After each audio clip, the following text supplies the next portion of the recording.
بسم الله الرحمن الرحيم.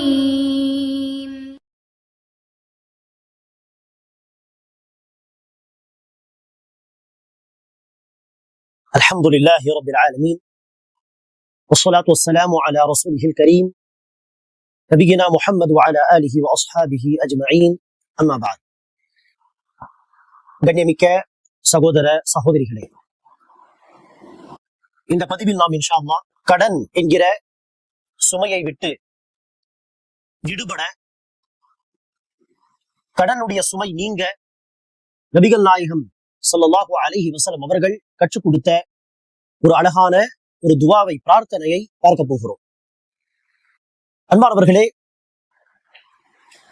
நபிகள் நாயகம் ஸல்லல்லாஹு அலைஹி வஸல்லம் அவர்கள் நமக்கு கற்றுக் கொடுத்த பிரார்த்தனைகள், துவாக்கள், ஆதாரபூர்வமான ஹதீஸுகளில் வந்த நபி ஸல்லல்லாஹு அலைஹி வஸல்லம் அவர்களுடைய மஸ்னூன் பிரார்த்தனைகள், அதனுடைய பொருளை பார்க்கும் பொழுது மிக அழகான ஆழமான பொருளை உள்ளடக்கியதாக இருக்கு.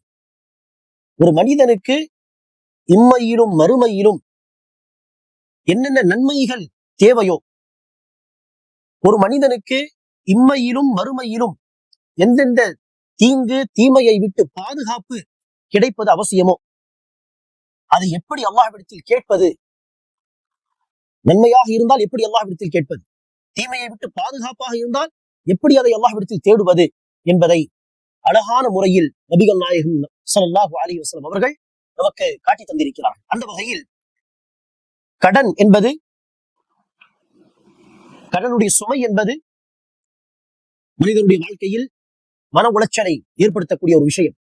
அல்லாஹ்வுக்கு பயந்து நடக்கக்கூடிய மக்களாக இருந்தால், ஏமாற்ற வேண்டும் என்கிற நியத் இருந்தால் அவர்களுக்கு என்ன டென்ஷன், கடன் வாங்குவார்கள், ஏமாத்தி விடுவார்கள், அதை திருப்பி கொடுக்க வேண்டும் என்கிற எண்ணமும் இருக்காது. கடன் கொடுத்தவர்கள் என்ன மன உளைச்சலுக்கு ஆளாகிறார்கள், அதை குறித்தவர்கள் கவலைப்பட மாட்டார்கள். அல்லாஹ் கேள்வி கேட்பான் என்கிற அந்த பயமும் கிடையாது. ஆனால் கடுகளவு ஈமான் உள்ளவர்களாக இருந்தால், நாளை மறுமையில் அல்லாஹ் ஒவ்வொரு பைசாவை குறித்து விசாரிப்பானே என்கிற அந்த அச்சம் இருந்தால், நிச்சயமாக கடன் என்பது ஒரு சுமைதான். அதை விட்டு விடுபடுவதற்கு நபிகள் நாயகம் ஸல்லல்லாஹு அலைஹி வஸல்லம் அவர்கள் நமக்கு அழகான பிரார்த்தனையை சொல்லி தந்திருக்கிறார்கள். இந்த பிரார்த்தனையுடைய சிறப்பு அல்லது பின்னணி என்ன என்று பார்த்தால், அன்பானவர்களே, நபி ஸல்லல்லாஹு அலைஹி வஸல்லம் அவர்களுடைய ஒரு தோழர், ரசூலுடைய மருமகன் ஆகிய அலி ரலியல்லாஹு அன்ஹு அவர்களிடத்தில் ஒரு அடிமை வந்து சொல்கிறார், நான் என் எஜமானோடு முகாத்தபா என்கிற ஒப்பந்தத்தை செய்திருக்கிறேன். முகாத்தபா என்கிற ஒப்பந்தம் என்றால் என்ன? அந்த காலத்தில் ஒரு அடிமை தன் எஜமானிடம் தன்னைத்தானே விடுவித்துக் கொள்வதற்காக ஒரு தொகையை என்ன செய்வார்? நிர்ணயித்துக் கொள்வார். அந்த தொகையை நான் எப்படியாவது கஷ்டப்பட்டு சம்பாதித்து கொண்டு வந்து தந்தால் என்னை நீங்கள் விடுவிக்க வேண்டும் என்பதாக ஒரு ஒப்பந்தம். அந்த ஒப்பந்தத்துக்கு பேர் தான் முகாத்தபா. அந்த அடிமை தன் எஜமானோடு தன்னை விடுவிப்பதற்காக என்ன தொகையை பேசினாரோ அதை அவரால் கொடுக்க முடியாமல் போய்விட்டது. வாக்களித்து விட்டோம், ஒப்பந்தம் எழுதிவிட்டோம், ஆனால் அதை அடைக்க முடியவில்லையே, அந்த தொகையை கொடுக்க முடியவில்லையே என்கிற அந்த கவலையோடு வந்து அலி ரலியல்லாஹு அன்ஹு அவர்களிடம் முறையிட்ட பொழுது, அலி ரலியல்லாஹு அன்ஹு அவர்கள் அந்த அடிமையை பார்த்து சொன்னார்கள், நபிகள் நாயகம் ஸல்லல்லாஹு அலைஹி வஸல்லம் அவர்கள் எனக்கு என்ன பிரார்த்தனையை சொல்லி தந்தார்களோ அந்த பிரார்த்தனை நான் உனக்கு சொல்லித்தர வேண்டாமா? இந்த பிரார்த்தனையை கொண்டு அல்லாஹ்விடத்தில் நாம் துஆ செய்தால் மலை அளவுக்கு கடன் இருந்தாலும் அது நீங்கிவிடும். மலை அளவுக்கு கடன் இருந்தாலும் அல்லாஹ் சுப்ஹானஹு வ தஆலா அதை அடைக்கக்கூடிய வழிகளை ஏற்படுத்துவான் என்பதாக சொல்லி அலி ரலியல்லாஹு அன்ஹு அவர்கள் அந்த நபருக்கு ரசூல் ஸல்லல்லாஹு அலைஹி வஸல்லம் அவர்கள் சொல்லிக் கொடுத்த இந்த பிரார்த்தனையை அவர்கள் சொன்னார்கள். இது சுனன் அத்திர்மிதி என்கிற நூலில் வரக்கூடிய 3560 ஹதீஸ், 63வது ஹதீஸ், 3563 சுனன் அத்திர்மிதி. நபி ஸல்லல்லாஹு அலைஹி வஸல்லம் அவர்கள் சொன்னார்கள், அல்லாஹும்ம க்ஃபினி பிஹலாலிக அன் ஹராமிக் வ அக்னினி பிஃضلிக அம்மன் சிவாக்.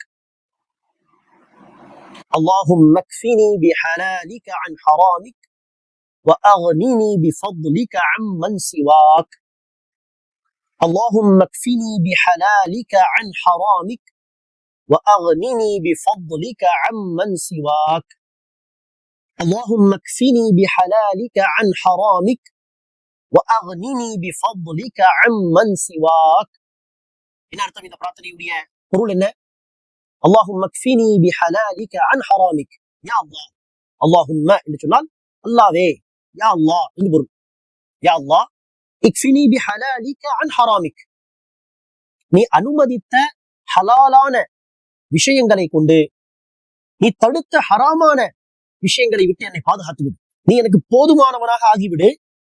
ஹலாலான விஷயங்களை எனக்கு கொடுத்து ஹராமை விட்டு என்னை பாதுகாத்து.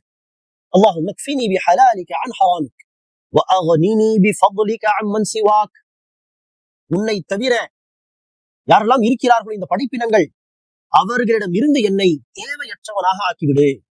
யாரிடமும் போய் கையேந்தி நிற்கக்கூடிய ஒரு நிலைமை எனக்கு வரக்கூடாது. யாரிடமும் போய் மன்றாட வேண்டிய ஒரு தேவை எனக்கு ஏற்படக்கூடாது. நான் கேட்பதாக இருந்தால், மன்றாடுவதாக இருந்தால் உன்னிடம் நான் அதை செய்ய வேண்டும் யா அல்லாஹ். ஆக உன்னை விட்டு பிறரிடமிருந்து என்னை தேவையற்றவனாக ஆக்கிவிடு. நீ அனுமதித்த விஷயங்களை கொண்டு நீ தடுத்த விஷயங்களை விட்டு என்னை பாதுகாத்து விடு என்கிற மிக அழகான அருமையான ஒரு பிரார்த்தனை. இந்த துவா செய்வதற்கு ஏதாவது குறிப்பிட்ட நேரம் இருக்கிறதா என்று கேட்டால் குறிப்பிட்ட எந்த ஒரு நேரமும் கிடையாது. பிரார்த்தனை செய்யும் பொழுதெல்லாம் இந்த துவாவை கேளுங்கள். கையேந்தி துவா செய்யும் பொழுதெல்லாம் இந்த துவாவையும் சேர்த்துக் கொள்ளுங்கள். சஜ்தாவில் துவா செய்யும் பொழுது கடன்பட்டவர்கள் இந்த துவாவை கடைபிடியுங்கள்.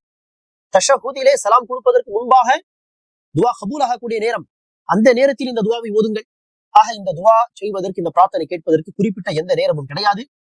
சரி, இந்த துவாவை எத்தனை முறை படிக்க வேண்டும் என்று கேட்டால், இதை இத்தனை முறை ஓதுங்கள், அத்தனை முறை ஓதுங்கள் என்று ரசூல் அவர்கள் குறிப்பிட்ட ஒரு எண்ணையும் சொல்லவில்லை. ஆக நம்முடைய இஷ்டம். அதிகமாக கேட்கலாம், அடிக்கடி கேட்கலாம். அதே நேரத்தில் அன்பானவர்களே, நம் மீது கடனுடைய சுமை இருக்கிறது என்றால் அந்த கடனை அடைப்பதற்கான வழிகள் என்ன, அதற்கு நம் தரப்பிலிருந்து நாம் என்ன முயற்சியை மேற்கொள்ள வேண்டும் என்பதை குறித்து கவலைப்படுவதும் முயற்சி செய்வதும் நம்முடைய பொறுப்பு. நாம் வெறுமனே அல்லாஹ்விடத்தில் யா அல்லாஹ், நான் உன்னிடத்தில் சொர்க்கத்தை கேட்கிறேன், நரகத்தை விட்டு பாதுகாப்பு தேடுகிறேன் என்று சொல்லிவிட்டு சொர்க்கத்தை அடைவதற்கு தேவையான அமல்களும் செய்வதில்லை, நரகத்தை விட்டு தன்னை பாதுகாக்கக்கூடிய அமல்களும் செய்வதில்லை. மாறாக நரகத்தின்பால் இட்டுச் செல்லக்கூடிய பாவங்களை செய்கிறோம், சொர்க்கத்தை விட்டு தூரமாக்கக்கூடிய தீமைகளில் ஈடுபடுகிறோம் என்று சொன்னால் அல்லாஹ்விடத்தில் பிரார்த்தனை கேட்பது ஒரு விதமான கேலி கிண்டல் மாதிரியாக விடுமா இல்லையா? ஆக கடன் நீங்குவதற்காக இந்த பிரார்த்தனை அல்லாஹ்விடத்தில் கேட்கிறோம் என்று சொன்னால், இன்னொரு பக்கம் ஒரு அடியானாக, ஒரு மனிதனாக நம்மால் என்ன முயற்சி மேற்கொள்ள முடியுமோ அந்த முயற்சியையும் மேற்கொள்ள வேண்டும்.